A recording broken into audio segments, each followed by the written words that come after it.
তার একটা পাও নেই, তিনি মানে অসহায়ের মতো কি ভিক্ষাবৃত্তি করতেছে। তখন তাকে দেখে আমরা জিজ্ঞাসা করলাম, কি দেখি অবস্থা, আপনার পাও নেই কেন? তো আপনি এর ভিতর থেকে কিভাবে বেঁচে ফিরছিলেন? আমি এই নিচের তলায় ডেবে গেছিলাম, ডেবে গেলে আবার হঠাৎ করে আপনারা আমাদেরকে সাজেস্ট করুন যে ওনাকে কি ব্যবসা দিলে ভালো হবে। আসসালামু আলাইকুম প্রিয় বন্ধুরা, রাখে আল্লাহ মারে কে। দেখুন, রানা প্লাজার একটা বিধ্বস্ত যে মানে যে ভবনটা ধসে পড়ছিল, সেখান থেকে বেঁচে ফেরা এক চাচা, আমরা ওনাকে এই ভাটিয়াপাড়া পেয়েছি এবং ওনার একটা পাও নেই, পাশাপাশি ওনার দুইটা লাঠিও নেই, যেটা গত ভিডিওটিতে আপনারা দেখছিলেন। এবং চাচার জন্য আমাদের এক কাকা এক জোড়া লাঠি দিয়ে দিছে। দেখো চাচা, এই যে আপনার নতুন লাঠি। এখন এই জোড়া আর লাগবে না।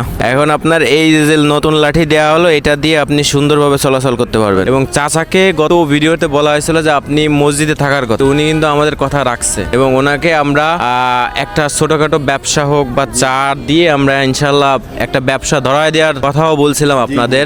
আমি এই নিচের তলায় ডেবে গেছিলাম, ডেবে গেলে আবার হঠাৎ করে সার্জনের গাড়ি এসে আমার টান দিয়ে উঠে নিয়ে যায়, নিয়ে তারপরে হসপিটালে পঙ্গতে ভর্তি করে। পরে আমার ওই ব্যাগের ভিতরে টাকা ছিল, লাঠিতে এই 303 রাইফেলের মাথা, পকেটে কাট পেয়ে দেখে যে আমাকে গোপালগঞ্জের ছেলে, কাশিয়ানী থানা, বাড়ি ছিল মাঝিগাতি, পোস্ট জোনাসপুর, জেলা গোপালগঞ্জ। তারপরে আমার পঙ্গতে ভর্তি করে। সেইখান থেকে বলছিল যে আর আধা ঘন্টা পরে আসলে না রে পাইতেন না, চলে যেত। প্রিয় বন্ধুরা, দেখুন যে এমন একটা মানে বিল্ডিংটা এমন ভাবে ধসে পড়ছিল, সেখান থেকে অনেক মানুষ মারা গিয়েছিল, কিন্তু তার মধ্যে থেকে এই যে চাচা, তিনি আসলে আমাদের মাঝে ফিরে এখনো বেঁচে আছে। আমরা গতকালকে যখন তাকে দেখছিলাম, তার একটা পাও নেই, তিনি মানে অসহায়ের মতো কি ভিক্ষাবৃত্তি করতেছে। তখন তাকে দেখে আমরা জিজ্ঞাসা করলাম, কি দেখি অবস্থা, আপনার পাও নেই কেন? পরবর্তীতে জানতে পারলাম তার আসলে কেউই নাই ওইভাবে দেখার মতো, এবং তিনি এখানে সেখানে কি যেখানে রাত সেখানে কাজ, সেভাবে আর কি থাকে। তো পরবর্তীতে ওনার দুটা লাঠিও ছিল না, যেটা আমরা ভিডিওতে তুলে ধরছি।